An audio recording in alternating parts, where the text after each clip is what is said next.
दो वस्त्र की महत्वता होती है।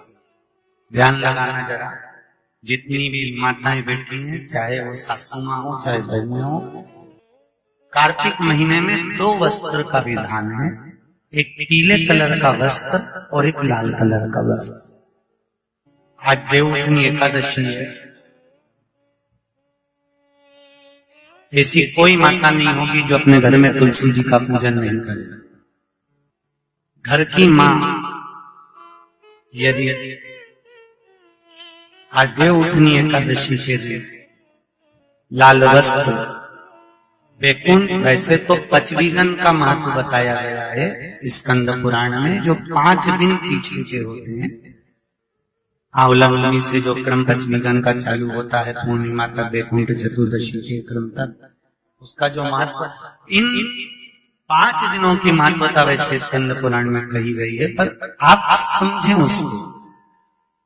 लाल वस्त्र अगर कार्तिक महीने में तुलसा महारानी पर ओढ़ाया जाता है और वही वस्त्र बाद में रख लिया जाता है संभाल कर, तो उस घर में किसी कर्म गति के कारण भी अगर अपशब्द निकल रहे होते हैं तो वो अपशब्द वो वस्त्र रोक लेता है, वो वस्त्र रोकता है।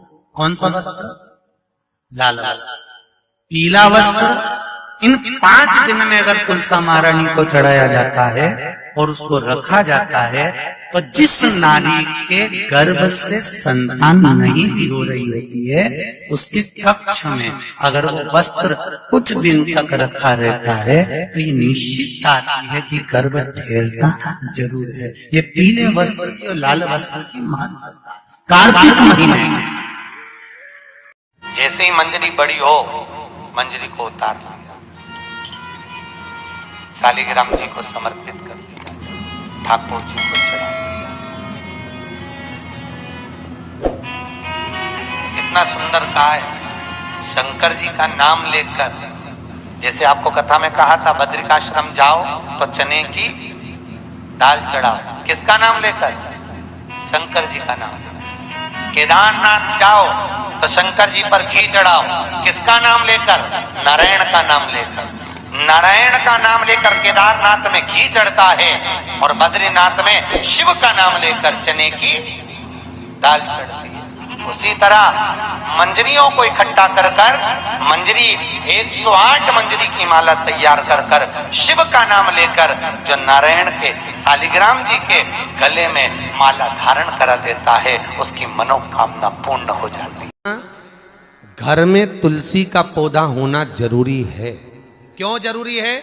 जब कोई हमारे ऊपर विद्या करता है, कोई तंत्र विद्या, कोई मंत्र विद्या करता है, तो हमारे ऊपर वो विद्या का असर नहीं होता अगर तुलसी का घर में पौधा है, क्योंकि वो असर पूरा तुलसी पर आ जाता है। किसी किसी के घर में तुलसी सूख जाती है। कई बार पूछा होगा आपने, तुलसी क्यों सूख गई, कारण क्या है? फिर लगाओगे फिर सूख जाएगी, फिर लगाओगे फिर सूख जाएगी। उसका कारण है कि घर में कोई विद्या कर रहा है, आपके ऊपर कोई ऐसा टोना दिया जा रहा है जिससे आप तकलीफ भोगे।